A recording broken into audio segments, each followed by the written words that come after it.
شہادت رسول اللہ صلی اللہ علیہ وآلہ وسلم کے بارے میں. بعض دفعہ ہمارے شیعہ بھی ایسا کرتے ہیں جو قطعاً ایک ظلم ہے کہ مجلس کا پوسٹر ایسا آتا ہے وفات رسول اللہ و شہادت امام حسین. خیانت ہے یہ. واضح لکھو شہادت رسول اللہ. اول تو دیکھیں وفات سب وفات ہے. اللہ یتوفی الانفس, امام حسین کی بھی وفات ہے. وفات کیا معنی ہے؟ روح اور جسم میں جدائی. اللہ یتوفی الانفس حین موتها, کہ اللہ سبحانہ و تعالی روح کو جدا کر دیتا ہے موت کے وقت. بس یہ روح جدا ہو گئی. اس چیز کو کیا کہا جاتا ہے؟ کل نفس ذائقۃ الموت. موت بھی ہے. اب مثال کے طور پر کوئی کہے کہ جی امام حسین کے لیے لفظ موت, وہ تو سب کو آنی ہے. اچھا وفات, ہاں وفات بھی ہے کیونکہ روح اور جسم میں جدائی ہوئی, لیکن یہ قتل ہے. اور معصومین علیہ السلام کے بارے میں روایات خود معصوم سے ہیں, وَمَا مِنَّا إِلَّا مقتول او مسموم, یا ہمیں کسی چیز کے ذریعے سے قتل کیا جائے گا یا زہر دیا جائے گا. اور ان دونوں کے بعد جو مقام حاصل ہوتا ہے اس کو ہمارے ٹیکنیکلی کہا جاتا ہے شہادت.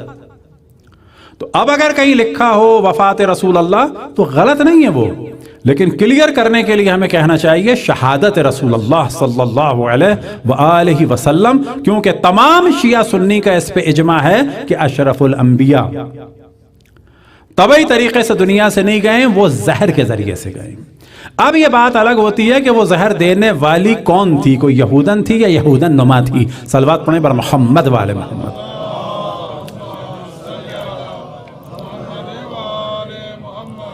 اور اس سلسلے میں ایک اہم ترین روایت ہے جو بخاری میں بھی ہے, دیگر بھی ہے, اس میں ہمارا لیکچر بھی ہے کہ آپ لوگ ضرور دیکھیں, دوسروں کو دکھائیں اور آگے بڑھائیں.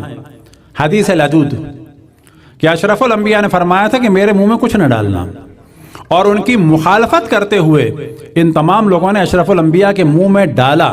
وَلَدَدْنَاهُ, ہم نے زبردستی منہ میں ڈالا. وَجَعَلَ يُشِيرُ عَلَيْنَا, اور وہ اشارہ کر رہے تھے کہ میرے منہ میں نہ ڈالو. اور بعد میں اپنا دفاع کرنے کے لیے کہا گیا کہ جو کچھ منہ میں ڈالا تھا وہ ہمارے منہ میں بھی ڈالا گیا. اس کا مطلب ہے آپ پر شک تھا, لیکن یہاں پر اصل میں جھوٹی داستان ہے. بتایا یہ جا رہا ہے کہ ہمارے منہ میں ڈالا تھا, واقعاً کچھ نہیں تھا, جبکہ حقیقت یہ ہے جو ان کے منہ میں ڈالا تھا وہ کچھ تھا, اور آپ نے یہ بہانہ بنایا کہ جو ہمارے منہ میں ڈالا گیا. لیکن اس میں یہاں پر بھی پھنس جاتا ہے انسان کہ کیوں اشرف الانبیاء نے کہا کہ ان کے منہ میں بھی ڈالو اور حضرت عباس کے منہ میں نہیں ڈالا. اب یہ حدیث لدود کے بارے میں پورا ہمارا لیکچر ہے کہ پہلے کہا گیا کہ جی ہم نے ڈالا, بعد میں کہا گیا کہ یہ جو زبردستی دوا ڈالی ہے یہ وہ لائی تھی وہاں سے. کون؟ حبشہ سے. کون لائی تھی؟ اسما بنت امیس پہ ڈالا گیا ہے قتل. اور پھر کبھی ڈالا گیا جناب زینب بنت جہش پر, مختلف لوگوں پہ ڈال دیا. یہاں سے پتہ چلتا ہے کہ اس کا مطلب اشرف الانبیاء کو دیا گیا. تو حدیث لدود اور اس کے بعد جو اصل موضوع ہے, تفصیل سے نہیں جاتے اس میں, کہ اشرف الانبیاء دنیا سے طبعی طور پہ نہیں گئے تو وہ زہر سے ہیں. اب جب زہر سے گئے ہیں, ہم یہ کہتے ہیں کہ انہی دنوں میں دیا ہے زہر. اب اگر کوئی کہے کہ یہ زہر ایک یہودی خاتون نے خیبر میں دیا تھا 8 میں, تو اس کا مطلب ہے کہ 2 سال 2.5 سال بعد. بابا 2-2.5 سال بعد کوئی زہر سے دنیا سے جائے وہ بھی شہید ہے. 2-3 دن پہلے کوئی زہر دے وہ بھی شہید ہے. تو اہل سنت کو لفظ شہادت استعمال کرنے میں آر کیا ہے؟ کہو کہ یہودی نے زہر دیا تھا اور رسول اللہ صلی اللہ علیہ وآلہ وسلم شہید ہوئے. بس شہادت ایک بلند مقام ہے, کیوں رسول اللہ سے بلند مقام جو ہے چھینتے ہو؟ یعنی ان کا اگر یہی عقیدہ ہے کہ جی بیویوں میں سے کسی نے نہیں دیا, گھر والیوں میں سے کسی نے نہیں دیا, ایک یہودن نے دیا, گو کہ وہ نظریے میں بالکل غلط ہے. کیوں؟ کہتے ہیں کہ جی اس نے یہ کہہ کے دیا تھا کہ اگر یہ نبی ہے تو اثر نہیں ہوگا, اور اگر یہ نبی ہے تو اثر نہیں ہوگا, اور اگر یہ نہیں ہے نبی تو اچھا ہے جان چھوٹے. تو بابا جان تو چھوٹ گئی, اس کا مطلب ہے کہ یہودیہ کا دعویٰ صحیح تھا کہ یہ نبی نہیں ہے, معاذ اللہ معاذ اللہ. تو یہ جو داستان ہے یہ بڑی خطرناک داستان ہے. یہودیہ والی داستان در حقیقت توہین رسالت پر مبنی ہے، انکار رسالت پر مبنی ہے کہ یہودیہ پر تو حجت ہو گئی کہ میں نے تو زہر دیا تھا، یہ سوچ کے دیا تھا کہ اگر یہ نبی ہیں تو نہیں کھائیں گے، اور اگر نہیں ہیں تو اچھا ہے جان چھوٹے۔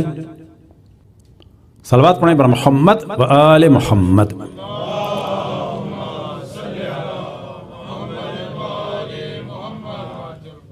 تو جناب عائشہ سے بھی مسلم میں نقل ہوا، یہ دفن سے ریلیٹڈ جو گفتگو چل رہی تھی اس میں ہم توجہ دلائیں، وما علمناہ الا سمعنا صوت المصاحی، کہ ہمیں دفن رسول اللہ کا پتہ نہیں چلا۔ کب؟ کہ جب پھاوڑوں کی آواز آنے لگی، جب پھاوڑوں کی آواز آئی تو ہمیں اندازہ ہوا۔ یہاں سے ایک اور چیز کھلتی ہے آگے، یہ جو ان کے کمرے والا موضوع ہے انشاءاللہ اس کو ڈسکس کریں گے۔ بابا اگر ان کے کمرے میں دفن ہوئے ہیں تو ان کے کمرے کی تو دوسری آپ فضیلتیں بیان کرتے ہیں جہاں وہ رہتی تھی۔ اچھا اب جا کے اسی کمرے میں دفن ہوئے ہیں تو پھر ان کے سامنے پھاوڑا چلنا چاہیے تھا،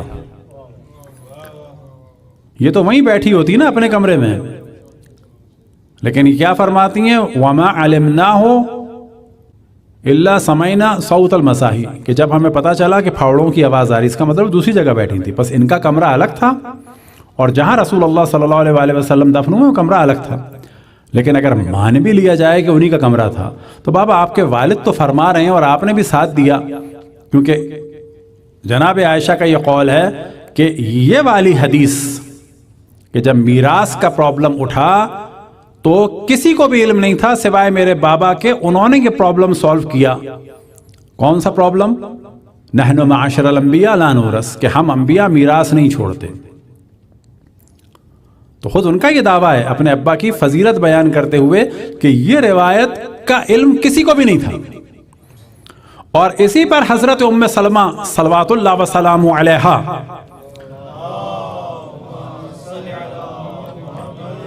نے ان لوگوں پر اٹیک کیا تھا، بڑا ٹیکنیکلی اٹیک کیا تھا، بڑا زوردار اٹیک کیا تھا کہ یہ نہیں ہو سکتا، کیونکہ پہلا حکم جو رسول اللہ صلی اللہ علیہ وآلہ وسلم کو آیا وہ کیا آیا؟ وَأَنذِرْ عَشِيرَتَكَ الْأَقْرَبِينَ، سب سے پہلے اپنے گھر والوں تک پیغام پہنچاؤ۔ یہ کیسے ممکن ہے کہ میراث کا مسئلہ کہ جو ریلیٹڈ تھا بیویوں سے اور خصوصاً ریلیٹڈ تھا تعداد کے اور مقدار کے اعتبار سے سب سے زیادہ حضرت فاطمہ سلام اللہ علیہا سے، تو نہ بیویوں سے رسول اللہ صلی اللہ علیہ وآلہ وسلم نے فرمایا کہ میں میراث نہیں چھوڑ کے جاؤں گا، اور نہ اپنی بیٹیوں سے فرمایا بھی تو ایک ہی آدمی سے فرمایا، لیکن انہوں نے بھی کمال کر دیا کہ اپنی بیٹی کو تو میراث دے دی اور اسی میراث والے کمرے میں دفن بھی ہو گئے۔ لہذا جب بات ہوتی ہے فضیلت کی تو کہتے ہیں جی رسول اللہ صلی اللہ علیہ وآلہ وسلم کے برابر میں وہ دفن ہے۔ تو ابو حنیفہ کے پاس جا کے ایک شخص نے سوال کیا کہ میرا بھائی جو ہے وہ شیعہ ہو گیا ہے، تو کہا کہ تم فضیلت نہیں بتاتے کہ جناب ابو بکر جو ان کے پاس دفن ہے؟ کہا کہ میں نے بتائی تھی، مگر اس نے کہا کہ وہ تو پھر غصبی جگہ ہے۔ اب یہاں پہ سوال یہ پیدا ہوتا ہے کہ بابا آپ فرما رہے ہیں کہ انبیاء میراث نہیں چھوڑتے، پھر آپ کی بیٹی کو کمرہ کیوں ملا؟ اچھا آپ یہ کہہ رہے ہیں کہ سب کچھ ہوتا ہے پھر صدقہ اور بیت المال میں جانا چاہیے، تو کمرہ بھی بیت المال میں جانا چاہیے تھا۔ یہ کمرے کی اتھارٹی پاور کیوں بیویوں کے پاس آ گئی؟ کمرے کی اتھارٹی پاور کیوں آپ کی صاحبزادی کے پاس آ گئی؟ پھر آپ اس میں دفن بھی ہو گئے۔ اچھا اب جناب عمر کے جب دنیا سے جا رہے ہیں تو انہوں نے بھی پیغام بھجوایا کہ مجھے اجازت دے دی دفن ہونے کی۔ آپ اجازت یا تو تمام مسلمانوں سے لیں، اگر آپ ان خاتون سے اجازت لے رہے ہیں تو آپ تو پہلے کہہ چکے تھے مل کے سب، اور حضرت فاطمہ کو ان کے حق سے محروم کیا تھا۔ یہ کیا وجہ ہے کہ جی بیٹی کو میراث نہ ملے، بیٹی کو میراث نہ ملے اور بیوی کو میراث مل جائے، اور اس بیوی کی میراث کا آپ کو یقین بھی ہے، اور آپ آخر وقت میں کہتے ہیں جی مجھے دفن ہونے کی اجازت بھی دے دو۔ لیکن یہاں پر گفتگو ایک اور بڑی کرٹیکل ہو جاتی ہے، اور اس پر شعر بھی ہے ایک کہ جس وقت امام حسن کے دفن کا معاملہ چل رہا تھا تو مروان ملعون آیا۔ اب یہ بتاتے چلیں کہ جو فتق کا معاملہ ہے تو پہلے سیاسی خلیفہ دوسرے سیاسی خلیفہ نے تو فتق چھین لیا جناب سیدہ سے اور یہ جھوٹی روایت کے ذریعے سے، اور پھر کیا کہا کہ یہ بیت المال میں جائے گا، مال مسلمین ہوگا۔ چلو جی ہو گیا۔ اب یہاں پہ سوال ہے اہل سنت سے کہ یہ جناب سیدہ کا دعویٰ تو صحیح نہیں تھا بقول آپ کے، معاذ اللہ معاذ اللہ۔ اب یہاں پہ تین چیزیں ہو گئیں، یا جناب سیدہ اور مولا علی اور امام حسن امام حسین صحیح تھے اور ام ایمن صحیح تھی، یہ ایک گروپ، یا یہ دونوں حضرات صحیح تھے کہ جنہوں نے جناب سیدہ سے حق لے کر کہا کہ جی ہمارے پاس رہے گا، صحیح ہے۔ لیکن سوال یہ پیدا ہوتا ہے کہ ان کے بعد آپ کے تیسرے سیاسی خلیفہ جناب نعسل نے، یعنی جناب عثمان نے، یہ لقب کس نے دیا ہے؟ ہم نے نہیں دیا، یہ نام یہ رہنا چاہیے، حضرت عائشہ نے دیا ہے۔ انہوں نے یہ فتق دے دیا کس کو؟ مروان کو۔ اب یہاں پر سوال پیدا ہوتا ہے، بابا یہ ایک فتق سے ریلیٹڈ یہ 5 ہستیاں، یہ صحیح ہیں، یعنی مولا علی، جناب سیدہ، ام ایمن، امام حسن، امام حسین، یہ صحیح ہیں، یا یہ 2 ہستیاں صحیح ہیں، یا یہ ہستی صحیح ہے؟ ان میں سے آپ جس کو بھی صحیح کہیں گے، ان 2 گروپس کو آپ کو غلط ماننا پڑے گا۔ اگر آپ تیسرے خلیفہ کو بچاتے ہیں تو ان 2 کو ریجیکٹ کرنا ہوگا، اور باقی اہل بیت کو تو آپ ویسے ریجیکٹ کر چکے ہیں۔ اچھا، اہل بیت کو کیا ریجیکٹ کیا ہے؟ سب سے پہلے تو رسول اللہ کو ریجیکٹ کیا ہے، حجر و عصیان اور بکواس کی نسبت دے کے۔ جب انہی کو ریجیکٹ کر دیا تو پھر ان کی بیٹی کی کیا حیثیت ہے؟ تو جب یہ محترمہ امام حسن علیہ السلام کے جنازے کے دفن کے مقابلے میں آئی تھیں تو اس وقت یہ سوار تھیں کس پر؟ خچر پر۔ اور اس پر جناب عباس نے کہا تھا، یا حمیرہ یہ کیا ہے، کبھی تم گدھے پہ سوار، کبھی تم خچر پہ سوار ہوتی ہو اور کبھی تم اونٹ پر سوار ہوتی ہو۔ کیا مراد ہے؟ یعنی کبھی تم حق کے مقابلے میں اونٹ پر سوار ہوتی ہو، یعنی جنگ جمل، اور کبھی تم حق کے مقابلے میں آتی ہو اور اس پر تیر چلوانے کے لیے تیار ہو، اس کے جنازے کی توہین کرنے کے لیے تیار ہو، تو تم خچر پہ سوار ہوتی ہو۔ اور بعد میں اس میں جو ہے ایک شاعر نے پھر اس کو کیا، اور بعض جگہ یہ ہے کہ شاید یہ انہی کا شعر تھا، تو دونوں احتمال ہم نے بیان کر دیے کہ فرمایا تبغلتی و تجملتی، تجملتی نہ تبغلتی، بغل کہتے ہیں کس کو؟ خچر کو، کہ تو خچر پہ بیٹھی، و تجملتی، اور تو جمل پہ بیٹھی، یعنی ناقے پہ، اونٹنی پہ بیٹھی۔ وَلَوْ اِشْتِي لَتَفَيَّلْتِي، اور اگر زندہ رہتی تو اونٹ پر بیٹھ، اگر زندہ رہتی تو ہاتھی پر بیٹھتی، یعنی اگر اور زندہ رہ جاتی تو ایک اور جنگ یہ کرتی تو ممکن ہے اس میں ہاتھی پر بیٹھ کے آتی۔ تبغلتی و تجملتی ولو عشتی لتفیلتی، اگر زندہ رہتی تو پھر اونٹ پر بیٹھ کے آتی، اونٹ ملا نہیں ہوگا۔ وَلَكِ تُسْعُ مِنَ السُّمْنِ وَفِي الْكُلِّ تَصَرَّفْتِ، اور وَلَكِ تُسْعُ مِنَ السُّمْنِ، وَلَكِ تُسْعُ یعنی تمہارا 9واں حصہ تھا 8ویں میں سے، وَفِي الْكُلِّ تَصَرَّفْتِ۔ اب اگر میراث دے بھی دی، پہلی تو بات ہے میراث نہیں دینی چاہیے تھی، لیکن اگر میراث دے دی تو بھی پرابلم ہے۔ وہ کیا پرابلم ہے کہ دعویٰ کیا ہے؟ کمرہ اتنا چھوٹا تھا۔ اب آپ دیکھیں کہ انسان پھنس جاتا ہے۔